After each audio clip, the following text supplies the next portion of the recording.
Dumating ang balita kina Don Pepe at Giselle na si Doc Ray Meneses ang bakong medical director ng Apex na hindi naman nagustuhan ng mag-ama ang pagiging traidor ni Doc Ray sa kaibigan niyang si Obeng. Samantala hindi papayag sila Nurse Evan, Karen na basta na lamang silang sinisanti ni Moira kaya sumugod sa pagtitipon-tipon ng bagong inatasang mga department heads ng Apex kasama ang medical director na doon na si Ray at Moira.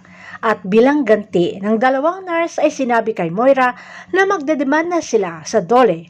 Pero lalo pa lamang silang inalipusta ni Moira na sila umano'y mga kutong lupa lamang at hindi siya natatakot.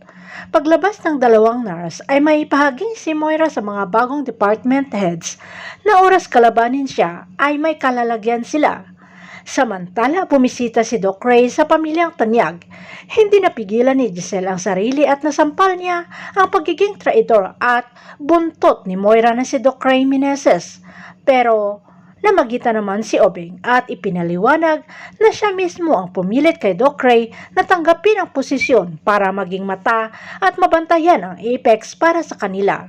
Humingi naman ng sorry si Giselle sa kaibigan at kakampi ni Obeng. Matutulungan kaya ni Doc Ray Meneses itong si Doc RJ na mabalik sa kanya ang Apex? Abangan na lang natin ang susunod na episode dito sa Abot Kamay na Pangarap.